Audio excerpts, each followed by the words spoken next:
Hey guys, Turtle Boss here, and today I'm going to be showing you guys something I've been working on for the past few weeks. So, this right here is a paludarium that I've been making out of a 40-gallon breeder tank that I've had for a while. If you guys have been watching my videos for a while, you'll know that last year I made this into a planted shrimp tank, and that the shrimp tank went horribly wrong. So for a couple of months this has just been sitting empty, and a few weeks ago I decided, why not, I'm gonna make a paludarium out of this. So that's exactly what I've done.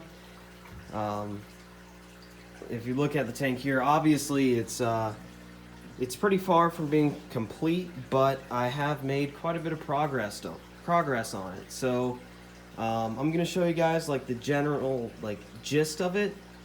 And yeah, this video is going to be more of like to show you kind of like an intermediate stage between just starting on the project and when it's actually completed. So I'll show you guys a couple of images of when I first started the project and the first few I guess you could say phases of building it, right about now.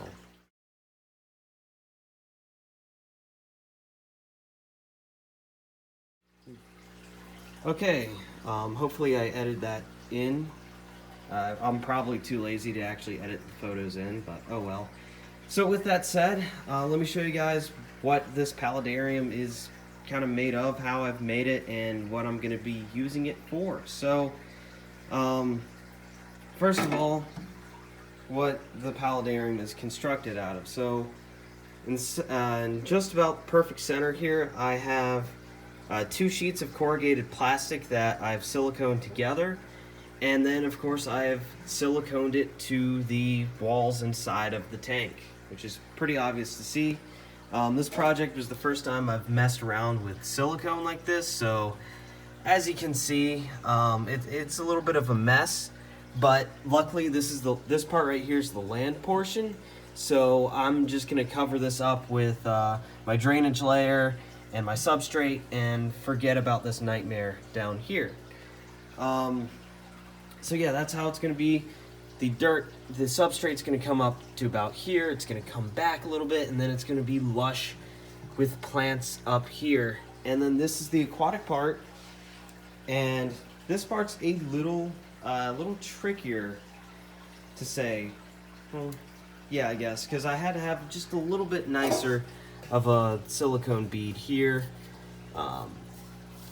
So yeah, even though it's still a mess, I'm gonna cover this with a background anyway, so hopefully with the background plus the substrate inside of it, you will not be able to see it. So with the pump filter and waterfall, so I've decided to do something a little bit odd with this paludarium. So I've seen a lot of paludariums on YouTube made by, people, they're very good looking paludariums, but something that's always kind of bothered me is that when people do paludariums and they want like a constant flow through the tank, a lot of people go to like drilling a hole inside the tank, like right about here.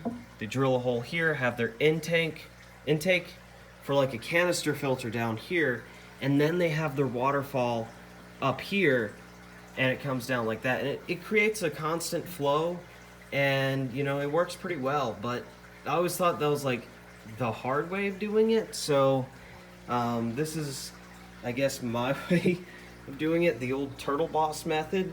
I don't know if it's gonna work or function well, but it is what it is. So instead of having to drill holes and having an external filter, I've decided to instead have the intake pump out here on this side, surrounded by filter media, pump through and then go into the waterfall through the actual substrate itself rather than going outside of the tank. Yeah, this way, I don't have to drill holes in the glass. There's no like permanent damage done to the tank, except for maybe, some of the silicone here that will not come out easily. But yeah, that's the advantage of that. Disadvantage, obviously, if a leak springs in the hose anywhere, there's not going to be much I can do about it except for actually, you know, physically digging everything out, digging all the substrate and the plants out to replace the hose. Hopefully that's not going to happen. But yeah, that is a serious threat, serious problem that I'm gonna have to face. And so yeah, speaking of problems, of course it wouldn't be a build without facing some challenges. I've had quite a bit of an issue with the water tightness of this, mostly because of my crappy silicone work. But yeah, as you can see here, there's some black silicone, then I've come in over with clear silicone, and that's because I've had quite a few leaks. I've been trying to get this thing watertight, and so far that's, you know, the biggest challenge to everything is making sure this thing's absolutely watertight. So yeah, I've had to come in a few times and reapply silicone over some areas that were leaking. I was leaking out of this and over here too. This right here all seems to be pretty solid though. The bead on the other side around this side looks pretty good. So I think this right here is watertight. Same thing with this over here. It's pretty snug, pretty watertight over here. There is kind of a hole right here, which is a bit concerning, but it's sealed up pretty good on this side, so I'm not too worried about it. I am going to leak test it again, but the biggest issue, or the biggest area of leaks I've had, are right around the pump here.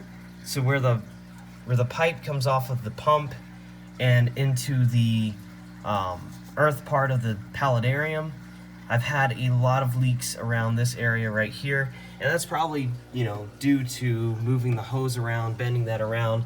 It kind of moves the silicone and messes everything up. But I've gone in and reapplied silicone in there, and I've moved the actual pipe into pretty much its final position for this build, so hopefully it won't leak again. But yeah, the actual pump and waterfall itself, both the pump and waterfall came from it was like an aquatic turtle filter that I got years and years ago, like before I started the channel. And the pump itself is an 80 gallon per hour pump, and in the original fountain design waterfall thing, the pump was situated inside of the waterfall here. As you can see, there's little intake holes on either side, and so water would go in, be pumped up to the top, and then come out of here.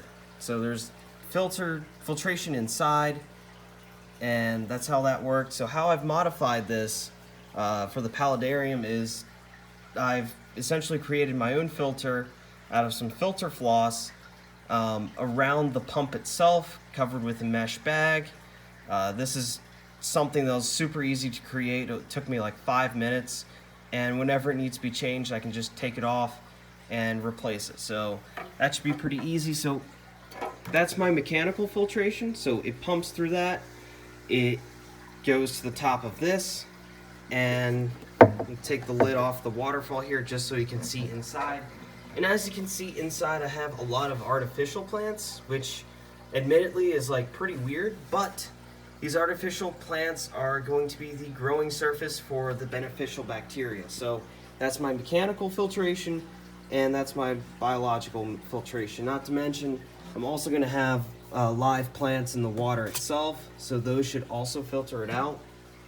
And speaking of plants for the water, I've got a few of them here on this desk in these separate aquariums. The reason they're in separate aquariums is because the desk right here is not strong enough to support water filled up in this aquarium, so I decided to, just distribute the load into 3 different aquariums. So here I've got, in this first tank, I've got a pothos growing on a piece of driftwood, and I took it off of a pothos that's actually growing out of another aquarium I have. So it's actually settled into the driftwood pretty well.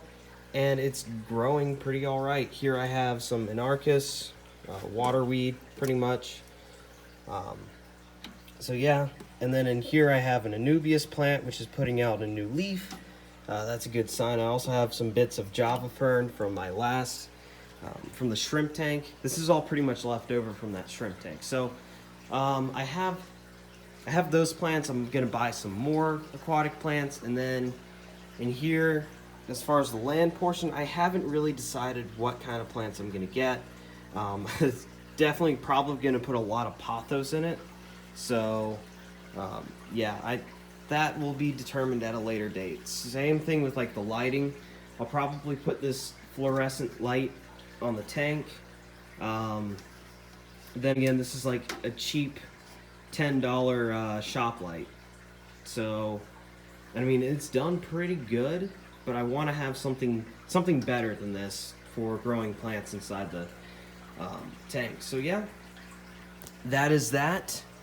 I don't want this video to drag on forever, but the last thing I wanted to mention, you might be asking, why are there like, what's up with the insulation foam propping this thing up?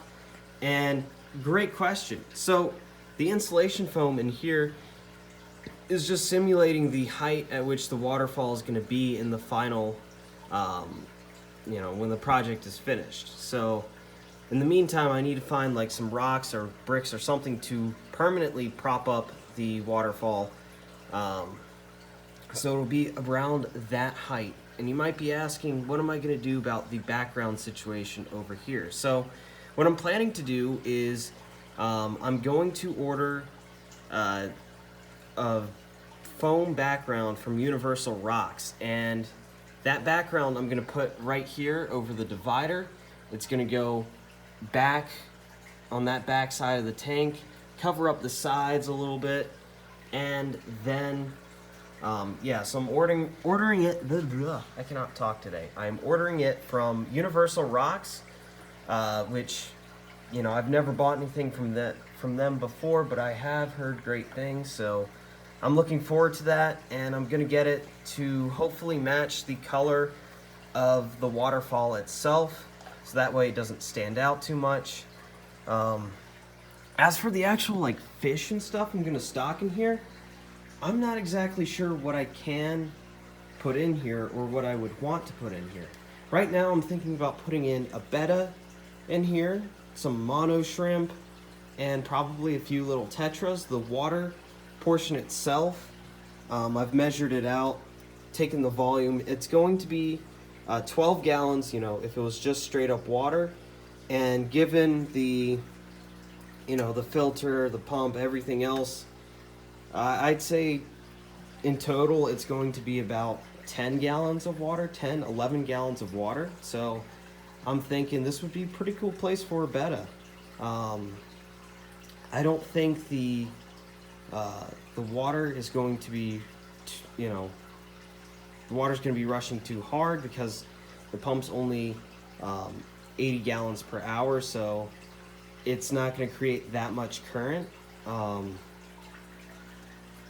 So yeah, I don't think I'll have to worry about that, but I may have to go in and add, it might not be enough flow, so I might have to go in and add, you know, airline tubing and add some aeration like I have, you know, in all my other tanks. So that's pretty much it for this video. This was just like to show you guys what I've been doing, what I've been working on, and hopefully I'm going to update you guys as you know, as this build progresses and show you the final result. Now, hopefully I will do that. I will show you guys how this build progresses into the final product, and yeah, I'll keep you guys touched on that. That's pretty much it for this video. If you guys liked it, you could like it, subscribe, do all that YouTube stuff. If not, just do whatever you feel like. With that said, Turtle Boss out.